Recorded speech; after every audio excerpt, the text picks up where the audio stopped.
Saya adalah Ustadz Haji Syaiful Anwar STHIM Hum. Kita akan membahas mengenai hidup lagi capek-capeknya karena ujian. Assalamualaikum warahmatullahi wabarakatuh, Ustadz. Waalaikumsalam warahmatullahi wabarakatuh. Baik, Ustadz, sebelum kita ajak pendengar bergabung bersama kita, apa yang mau disampaikan? Silakan untuk membuka kebersamaan kita di pagi hari ini. Silakan, Ustadz. Baik, mohon volumenya kecil ya. Oh iya ya, Ustadz ya. Baik, Ustadz, sebelum pendengar bergabung untuk tanya jawab, silakan Ustadz, materi apa yang mau disampaikan terlebih dahulu? Baik, Assalamualaikum warahmatullahi wabarakatuh. Alhamdulillahirabbil alamin. Wassalatu wassalamu ala Rasulillah wa ala alihi wa sahbihi ajma'in wa ba'du. Para pendengar di RRI Pro 1 yang dirahmati Allah Subhanahu wa taala. Alhamdulillah pada hari ini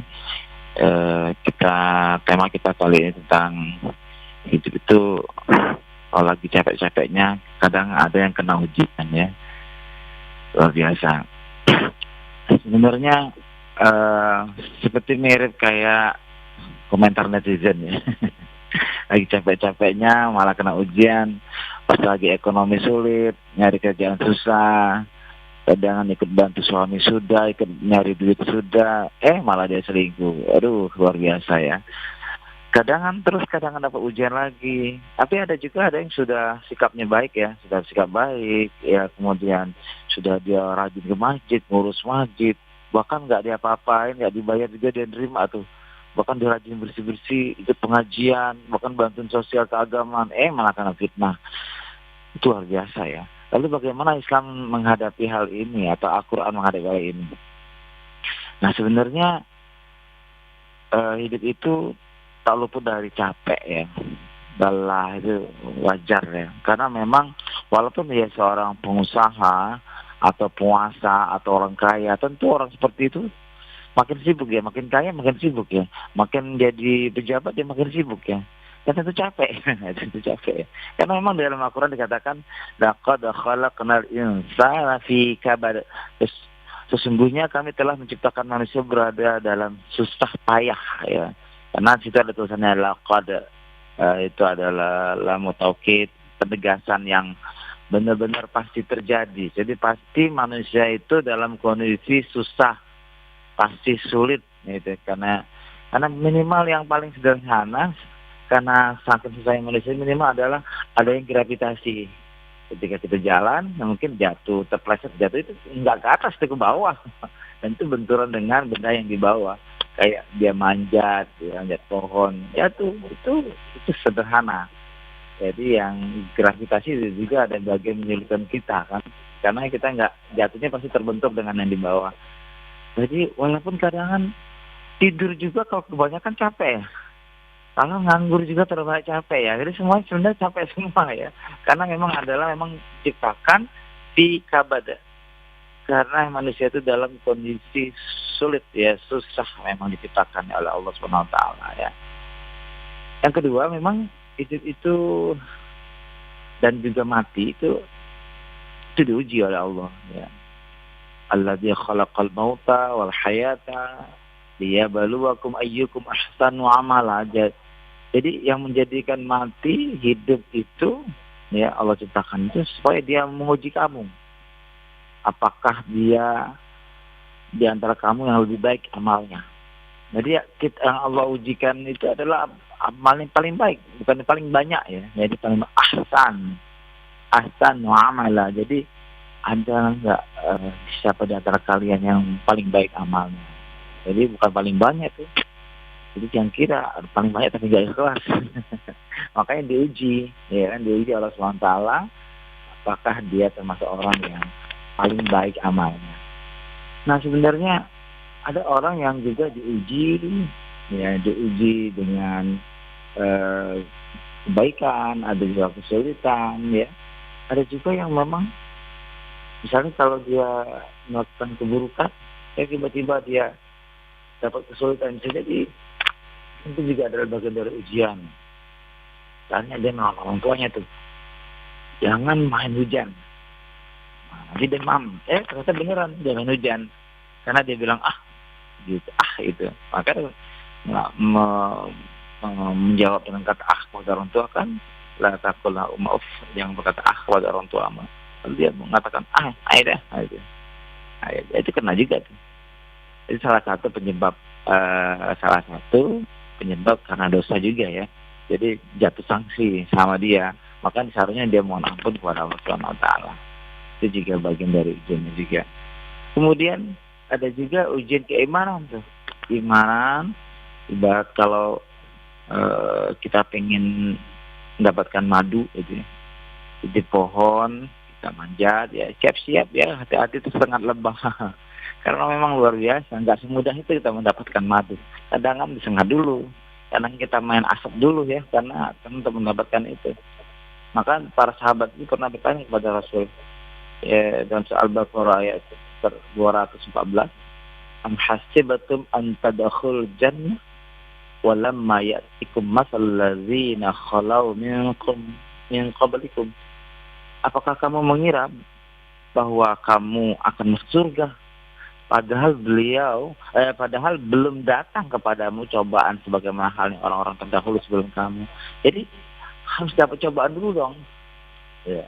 Jadi harus mengalami kesulitan dulu dong. Karena orang terdahulu mereka itu ditimpa malapetaka, kesengsaraan, diguncang berbagai macam kematian, kelaparan, dan serangan seperti itu terjadi. Nah, maka Rasul berkata demikian, bahwa pertolongan Allah itu sangat dekat. Ala inna nasrullahi qarib.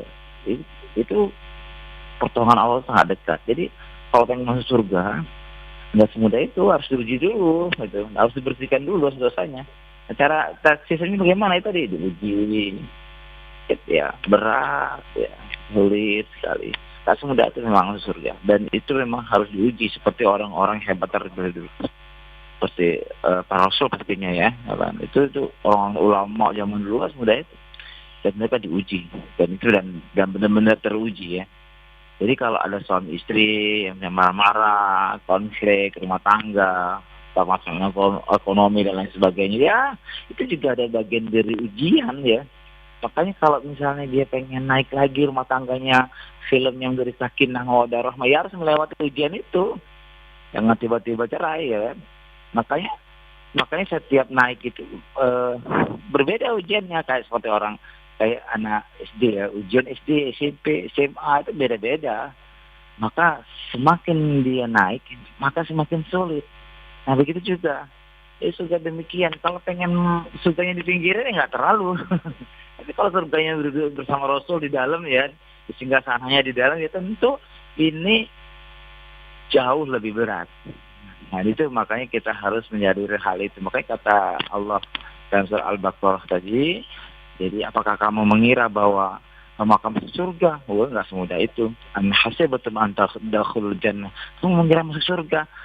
Nggak semudah itu. Walamma ya'tikum masalul ladzina khalau min qablikum. Nah, karena orang-orang sebelum kamu diuji demikian, begitu ya. Nah, kemudian ujian itu juga Allah ingin dekat denganmu.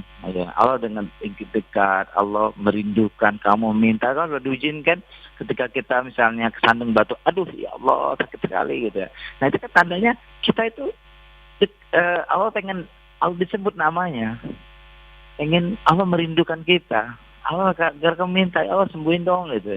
Ya bagaimana dibeli berobatnya di mana, obatnya yang mana? Siapa aku harus ke dokter atau berobat apa? Nah itu sebenarnya kita harus minta. Maksudnya minta melalui apa? Melalui sholat, melalui banyak bersedekah dan lain sebagainya.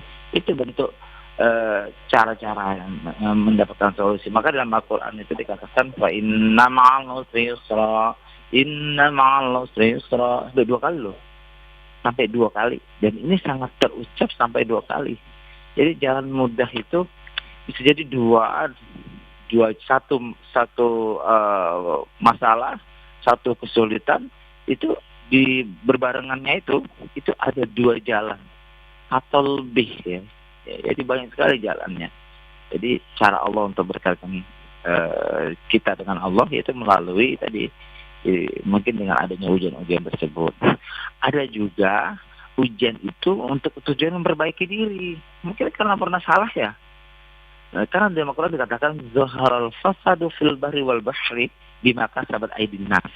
Telah tampak kerusakan di darat dan di laut itu disebabkan karena perbuatan tangan manusia itu sendiri. Karena jahil tangannya ya. Mungkin karena hobi nembang hutan ya, nembakin membunuh babi ya, babinya dimakan ya atau dijual. Akhirnya apa? Si raja hutan turun turun ke masyarakat dan menerkam masyarakat. Karena apa? Karena salah kita gitu. Atau pohon-pohonnya ditebang akhirnya longsor menimbulkan musibah. Itu bisa jadi karena kesalahan kita gitu. Dan itu apa kata Allah? Liyuziqahum ba'dallazi 'amilu la'allahum yarji'un ya. Supaya apa? Supaya Allah mereka merasakan sebagian dari perbuatan mereka agar mereka kembali ke jalan yang benar. Jadi Masya Allah tuh dengan adanya yarji'un tadi dia kembali. Oh iya, kami salah. Kami nebang hutan secara liar, akhirnya longsor gitu, buang sampah sembarang, akhirnya banjir dan lain sebagainya. Itu adalah kesalahan dari kita supaya Allah dekat dengan kita. Allah pengen dekat dengan kita. Allah ingin dia kembali ke jalan yang benar. Maka perlu kita bersyukur atas setiap ujian-ujian itu, karena bisa jadi ujian-ujian itu mengingatkan kita, atau bisa jadi ujian itu menjauhkan kita yang ada ujian yang lebih berat nanti. Allah jauhkan, terhindar dari malapetaka yang lebih besar. Misalnya gini, seorang yang diselingkuhi pacarnya sebelum nikah, nah dia harus bersyukur. Alhamdulillah ini terjadi sebelum menikah ya, karena belum terjadi yang lebih berat lagi nanti ke depannya. Atau juga ada yang sudah saking diteruskan akhirnya dia bercerai di saat-saat sedang pernikahan gitu ya. Pas udah dilantik ke-3K ya, yang lagi viral-viralnya ini, tiba-tiba dia dicerai oleh suaminya. Nah ini lebih sakit lagi tentunya, padahal dari nol ya dalam rumah tangga. Nah intinya bahwa ini adalah ujian dari Allah Subhanahu Wa Taala. Dari hadis Abu Hurairah Rasulullah bersabda, "Mayuridillahu bihi khair yusib minhu." Hadis Muslimnya. Dan jadi barang siapa yang ingin Allah mendapatkan kebaikan, Allah kasih musibah terlebih dahulu. Jadi dikasih musibah, akhirnya mendapatkan kebaikan. Ya, Insyaallah mudah-mudahan orang yang mendapatkan musibah, orang yang mendapatkan ujian, ada kebaikan-kebaikannya setelah itu. Demikian Mbak Tata. Baik, terima kasih Ustadz. Silakan pendengar untuk yang mau bertanya, silakan di line telepon, WhatsApp dan juga aplikasi RRI Digital di 0711369977. Halo, Assalamualaikum. Waalaikumsalam warahmatullahi wabarakatuh. Sama Ibu siapa, di mana Bu? Ini Bunda dari Pindi Mbak Data, pada saya lagi di Provinsi Jambi ini nih. Oh, lagi di Jambi. Ya, silakan ya. Bu Ida. Iya, Assalamualaikum Pak Ustadz. Waalaikumsalam warahmatullahi wabarakatuh. Iya, jadi Pak Ustadz untuk membuat rasa capek dengan ujian dikasih oleh Allah pada kita kan, kita harus memaknainya, misalnya apakah dengan seandainya kita meningkatkan nilai ibadah kita atau dengan mengaji atau mengikuti majelis taklim gitu Pak Ustadz. Jadi kan mohon penjelasannya lebih lanjut Pak Ustadz biar kami itu pahamnya lebih paham lagi gitu Pak Ustadz ya. Ya, itu aja. Terima kasih waktunya. Wassalamualaikum warahmatullahi wabarakatuh. Waalaikumsalam. Nah, bagaimana menghilangkan rasa capek itu Ustaz? Silakan. Ya. Pertama kita banyak benar dengan pengajian ya, kita harus tahu tambahan ilmu. Jadi salah satunya hal ini ya. Jadi baik dengan majelis taklim yang ada di desa-desa atau di masyarakat, atau juga dengan pengajian-pengajian ya, saya mendengarkan ceramah ya. Jadi ternyata memang kondisi-kondisi ujian-ujian yang ada itu memang kehendak Allah gitu. Jadi kita merasa bahwa aku tuh nggak ada masalah, aku sudah baik, aku sudah berbuat baik, kok dapat ujian terus gitu ya. Tapi jangan capek-capek, karena apa itu naik kelas dan terus gitu, tandanya Allah menaikkan kelas. Dan mudah-mudahan masuk surganya Allah itu tidak hanya di pinggir ya, sampai ke dalam. Jadi kan kalau misalnya ujiannya cuma sekali, cuma bagian depan, jadi kita taruh terus Allah taruh dia supaya di bagian di dalam yang lebih luas lagi, yang lebih mantap lagi. Karena apa? Dia mendapatkan tingkatannya. Jadi dia harus menerima itu ya baik itu Allah menggugurkan dosa-dosanya dan juga menampakkan derajatnya yang lebih tinggi dibanding dengan yang lain. Seperti ya itu tadi orang-orang beriman sebelumnya yang sudah dikatakan tadi, ama hasibtum an tadkhulul jannah, tak semudah itu masuk ke dalam surga ya. Dan dia harus melalui ujian-ujian terlebih dahulu. Ya walamma ya'tikum matsalul ladzina khalau min qablikum. Ya, uji dulu ya dengan segala macam kesedihan segala macam agar dia posisinya benar-benar kokoh dan kuat di dalam surga. Gitu. Lanjut lagi, silakan pendengar di Lantafot, WhatsApp dan juga aplikasi RRI Digital. Ini saya bacakan dulu, ada WA dari Pak Roni. Assalamualaikum Ustadz. Ustadz, sebenarnya siapa yang paling ikhlas? Bagaimana cara menerapkan ikhlas itu, Ustadz? Oke. Baik. Ikhlas itu asal katanya kholas ya. Kholas itu sudah. Ya, kesimpulan kholas. Kholas itu sudah. Jadi kita itu kalau misalnya kalau sudah, jadi sebelumnya itu kan mungkin ada masalah atau apa, terus kita bilang kholas. Kholas itu sudah. Itu asal katanya. Jadi ya sudah. Sudah itu ya ikhlas. Itu orang-orang ikhlas gitu. Jadi kalau misalnya dalam kondisi di masyarakat, kayak gitu ya sudah. Ikhlas dia sudah. Dia berserah diri sama Allah.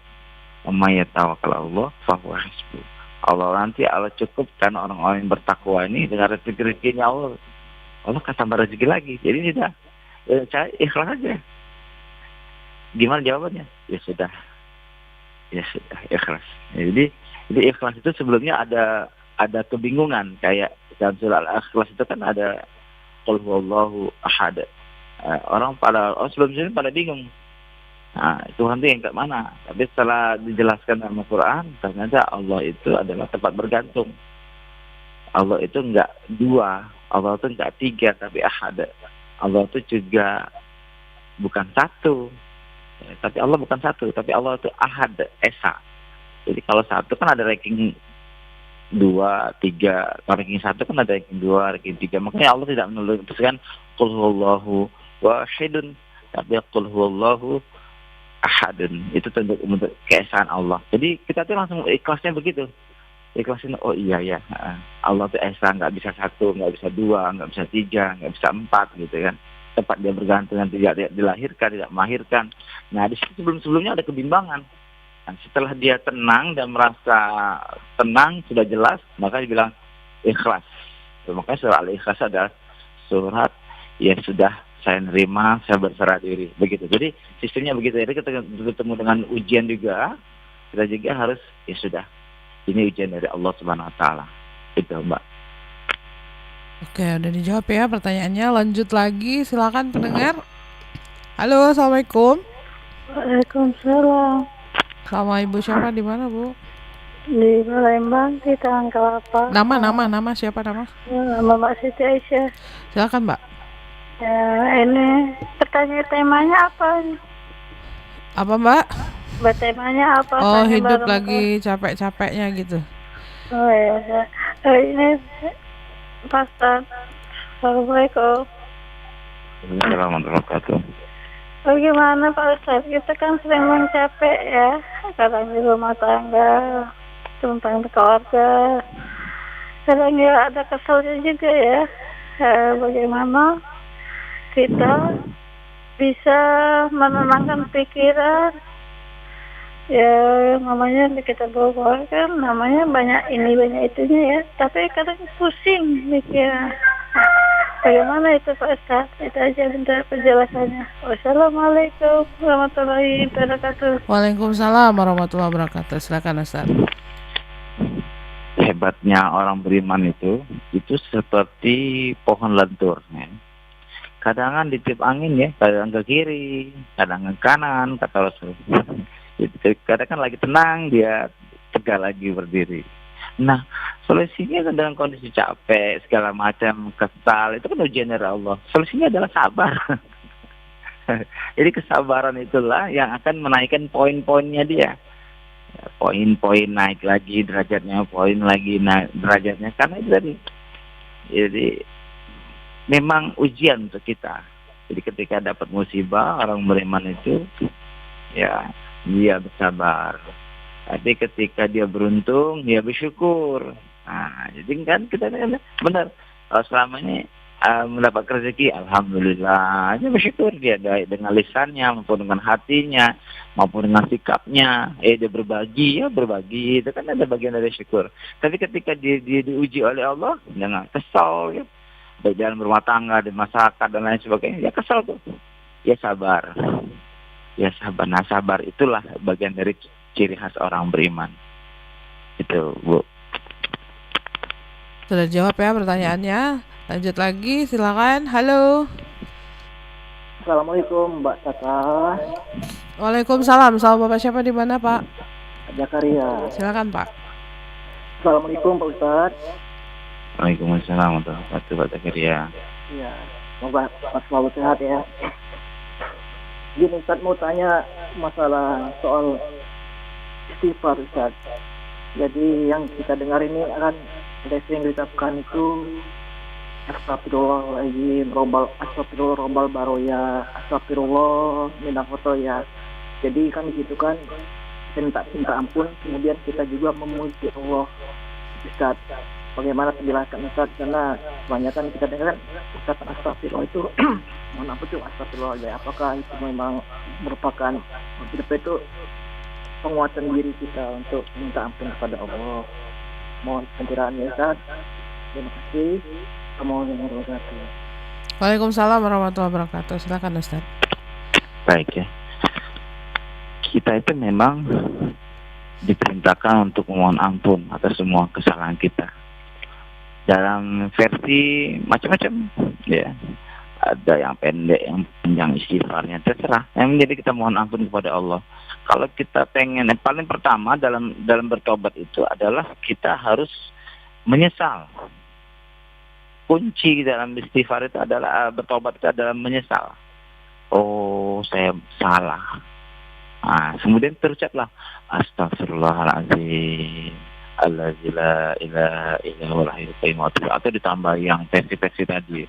Ya, terserah, yang penting dia beristighfar. Itu yang kedua. Yang ketiga, yang metode pentobatan itu dia pembuktian.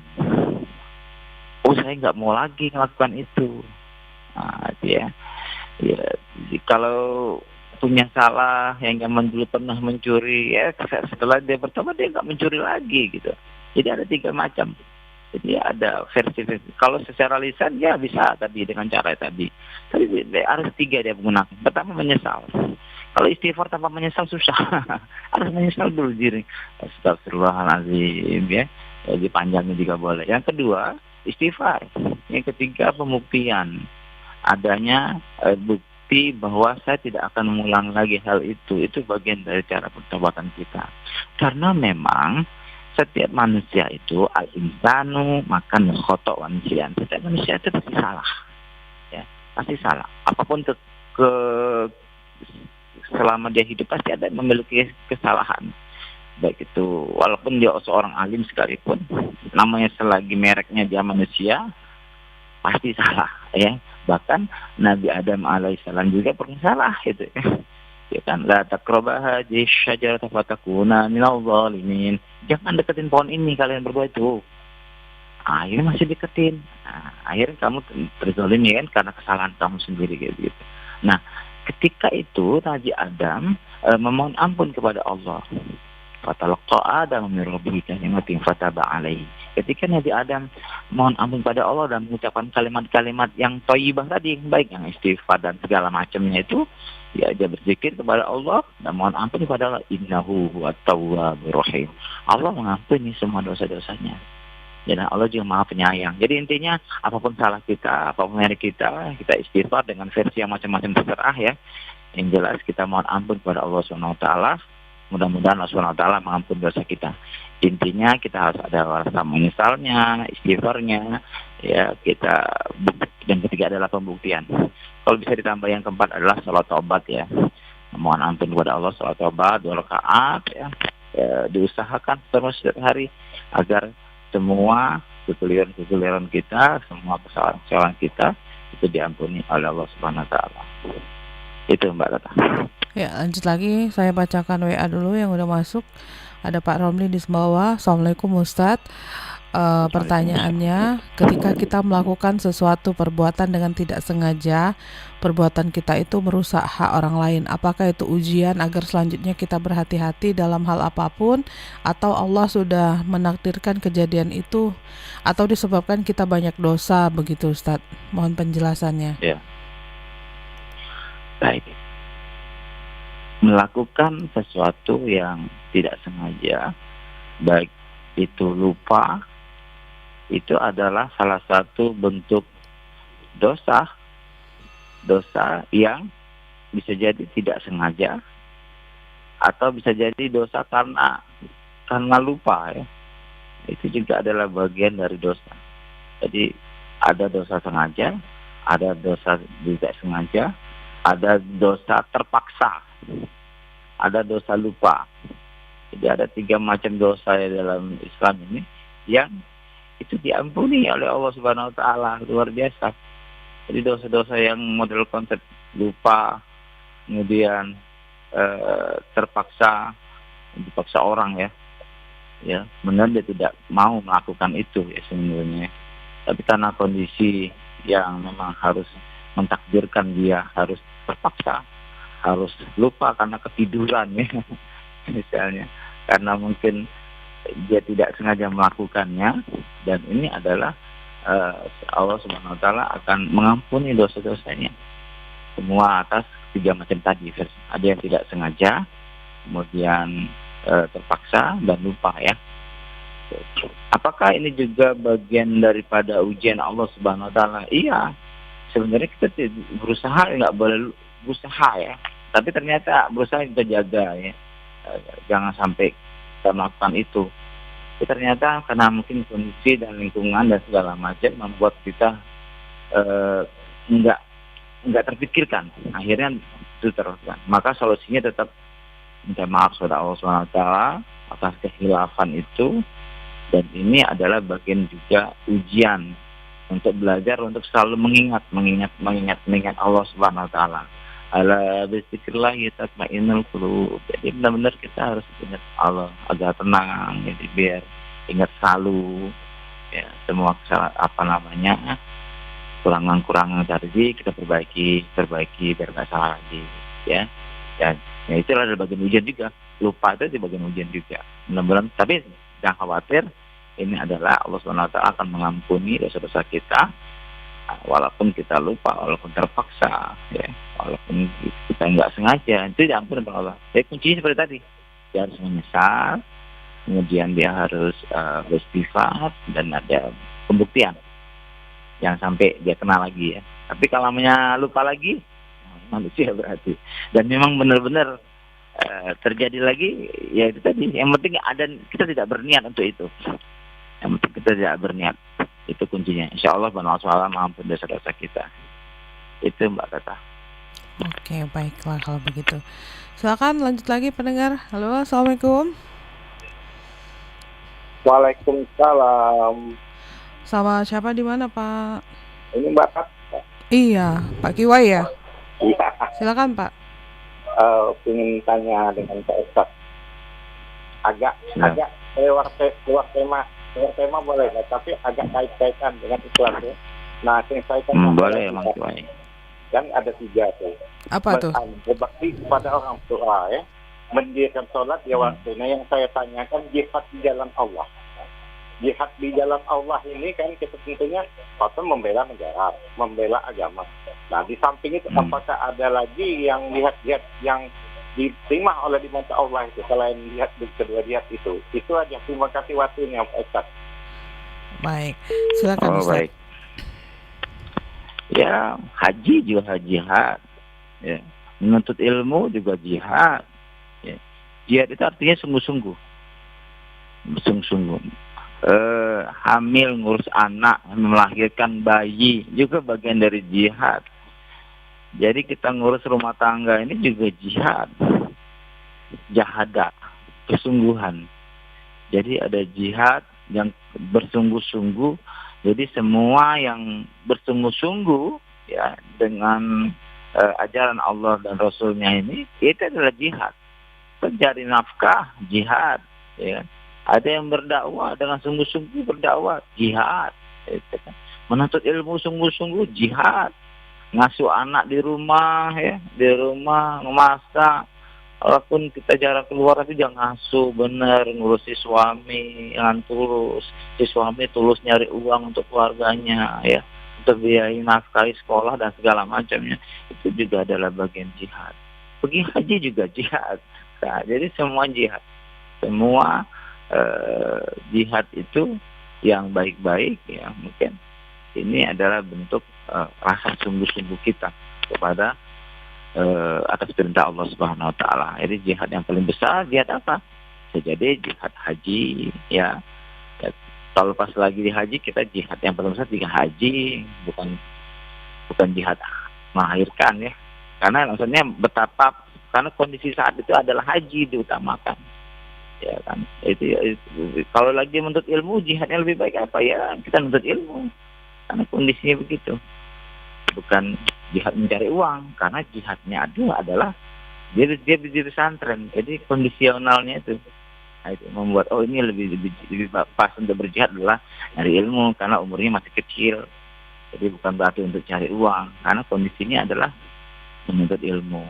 Nah, gitu. Jadi intinya bahwa segala yang untuk sungguh-sungguh, ya, mungkin ada lebih-lebihnya perbedaan Anda yang lebih bagus jihadnya segala macam, itu kondisionalnya karena berdasarkan kondisi kita masing-masing, ya. Jadi salah satu bentuk jihad adalah bersungguh-sungguhnya kita di ibadah pada Allah Subhanahu wa taala. Itu. Lanjut lagi, silakan pendengar di line telepon WhatsApp. Halo. Halo, assalamualaikum Mbak Tata. Waalaikumsalam, Pak Abu Bakar, ya? Ya. Silakan, Pak. Ya, terima kasih. Assalamualaikum Ustaz. Assalamualaikum. Katanya Ustaz, ujian itu bisa jadi ibadah. Katanya. Jadi untuk menjadikan ibadah itu sikap apa saja harus kita jalan. Ya itu aja Ustaz. Terima kasih. Assalamualaikum. Waalaikumsalam warahmatullahi wabarakatuh. Silakan Ustaz. Baik. Ujian itu sebenarnya sesuatu yang dialami untuk menguji kekuatan, kesabaran dan keimanan seorang. Itu ya definisinya. Sehingga itu tadi jadi ibadah, menguji kekuatan, menguji kesabaran ibadah, keimanan juga ibadah. Dan tujuannya adalah untuk supaya apa? Meningkatkan kualitas diri dan derajat di mata Allah. Akhirnya dengan adanya ujian dia rajin sholat, kan? Dengan adanya ada orang tuh anaknya meninggal tuh kecelakaan, lama ini nggak pernah sholat, tiba-tiba dia bermohon ampun kepada Allah, akhirnya dia naik derajatnya, akhirnya dia sholat, dia bertobat. Itu bagian dari ibadah, ya. Akhirnya dia berbuat baik, ya. Itu juga adalah membersihkan dosa-dosa dia, itu juga adalah ibadah juga, gitu.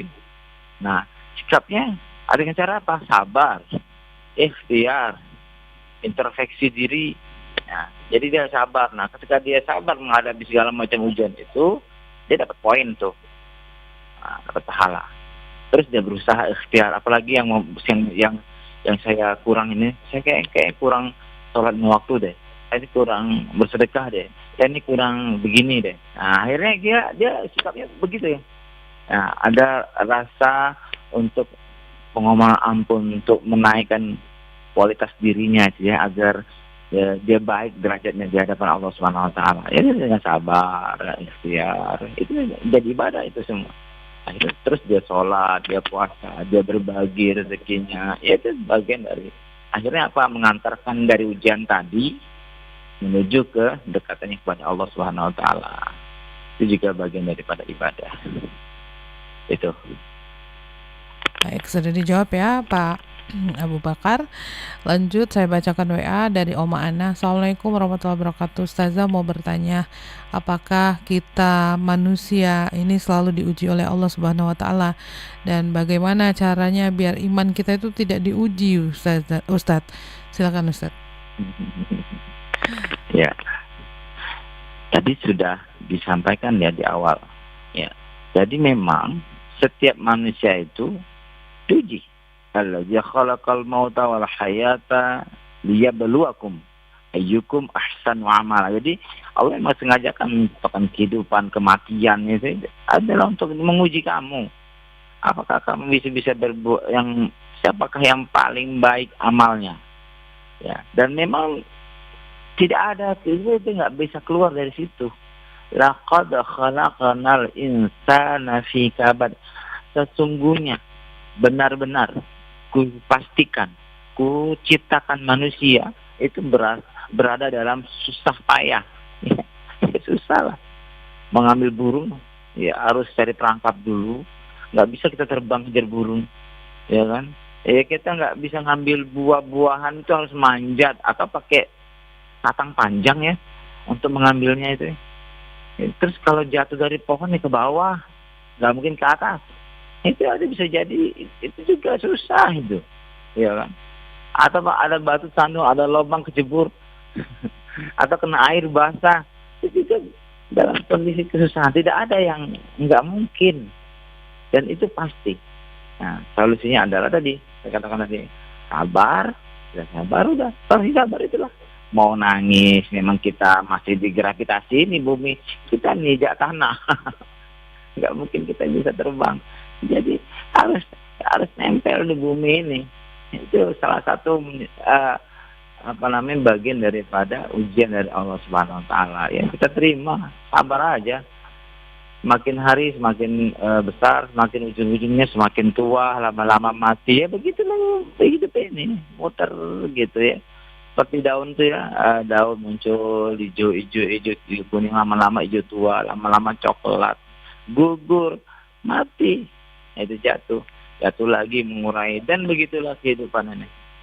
Tidak ada yang tidak mungkin. Jadi solusinya adalah bersabar, ya dekatkan diri, karena ujungnya akan kembali kepadanya, kembali kepada Allah Subhanahu Wa Taala. Nggak bisa dihindari. Ya itu sudah ditakdirkan. Ya qadarullah. Allah sudah menciptakan itu, sudah desainnya begitu, ya kita ikuti. Maka sekarang bagaimana untuk mencapaikan itu? Kita bersabar, ikhtiar, terus dekatkan diri pada Allah. Solusinya adalah tidak ada jalan lain. Kalau kita harus tetap berbuat baik dan beribadah kepada Allah. Dan ahsanu amala yang paling penting adalah siapa yang paling baik amalnya, siapa yang lebih baik amal. Jadi yang dinilai bukan yang paling banyak ya, tapi lebih baik, yang paling baik amalnya. Ya sudah banyak, ikhlas, sabar, itu luar biasa. Apalagi di istiqomah, tambah lagi. Jadi banyak sekali ahsanu amal itu pasti yang luar biasa. Ya yang paling penting adalah kita harus yang lebih baik amalnya. Itu maksud Allah Subhanahu Wa Taala. Itu Mbak. Baik, ini ada pertanyaan lagi via WA. Assalamualaikum Ustadz, saya Bapak Ferianto dari Perumnas. Saya mau tanyakan, apa artinya Allahumma ini as'alukal jannah? Juga pertama dan kedua, apa artinya jannah itu, Ustadz? Terima kasih. Allahumma ini as'alukal jannah. Jadi dia pengen masuk surga ya. Allah, aku pengen masuk surga ya. Dia minta dia dimasukkan surganya Allah Subhanahu Wa Taala. Jannah artinya surga. Ya, jadi mudah-mudahan orang yang selalu berdoa ini ya dijawab oleh Allah Subhanahu Wa Taala, mereka masuk surga. Jadi aku pengen masuk surga ya Allah, monggo silakan aja. Tapi tadi Anda ada ujiannya, nggak semudah itu. Ibaratnya begini, emas itu biar muncul, emas itu harus dibakar dulu dengan 1000 derajat. Ya. Kalau emas itu nggak dibakar, takutnya antara emas dengan perunggu ataupun minyak tidak jelas. Ini harus dibakar dulu. Dibakar dulu 1000 derajat, nanti muncullah emas. Nah, emas inilah yang mahal ini, sampai 11 juta ini per suku. Ya, itu juga mahal sekali. Karena itu untuk membedakan dengan yang lain. Nah itu harus dibakar dulu. Yang bakar tadi ada uji. Ya kalau misalnya sekedar cuma 1 derajat atau 100 derajat kayak kita ngerebus kopi belum seberapa, ada hancur itu. Tapi kalau 1000 derajat terpisah antara nikel, antara perunggu, besi dan segala macam dipisahkan, dan itu maksudnya. Nah, kenapa harus begitu? Ya Allah ingin memisahkan. Yang mana benar-benar emas, yang mana yang bukan emas. Ada yang emas tiruan. Nah, dengan itu, dengan terpisah yang rombongan yang tadi, yang emas tadi, itu masuk surga tadi. Boleh kita berdoa seperti itu, nggak masalah. Tapi ya siap-siap. Kita harus diuji dengan kesabaran dan keimanan. Jadi kata Allah tadi kan jelas-jelas nggak semudah itu masuk surga. Setiap harus diuji. Karena untuk mengeluarkan emas itu ya harus dibakar dulu sampai 1000 derajat. Ya akan terpisah antara besi dan lain sebagainya. Itu Mbak Kakak. Baik, Ustadz, semua pertanyaan sudah kita jawab ya, baik telepon maupun WA. Tapi sebelum kita akhiri perbincangan kita pagi hari ini, apa yang mau disampaikan Ustadz untuk menutup kebersamaan kita di pagi hari ini? Silakan Ustadz. Baik, para pendengar radio RRI 1 yang dirahmati Allah Subhanahu Wa Taala, tentu untuk meningkatkan kualitas diri, ya biasanya Allah Subhanahu Wa Taala memberikan ujian. Ya, menaikkan derajat seseorang, Allah kasih dia ujian. Supaya apa? Dia bersih dosanya, itu bentuk kasih sayang Allah, supaya dia masuk surganya Allah. Ya, kita juga seorang beriman harus menerima hal itu. Nah, dengan cara apa? Dengan sabar, ikhtiar, ya, terus mengevaluasi dan introspeksi. Ya, semua kesalahan, siapa tahu ini ada kesalahan kita kalau memang salah ya mohon ampun.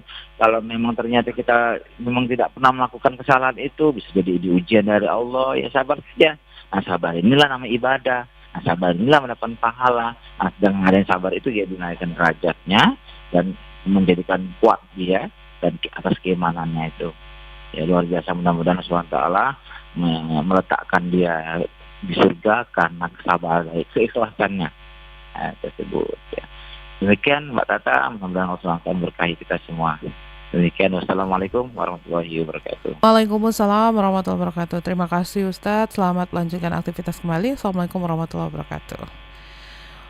Pendengar, baru saja disampaikan ya untuk perbincangan kita di pagi hari ini di Mutiara Pagi, dan selanjutnya kami masih akan terus menemani Anda hingga pukul 10 waktu Indonesia Barat. Kami akan hadirkan informasi lewat berita pukul 6 waktu Indonesia Barat. Tetaplah bersama kami di Pro 1 Palembang, kanal informasi dan inspirasi.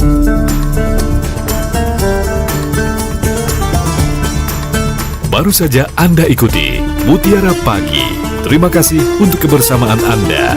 Sampai jumpa.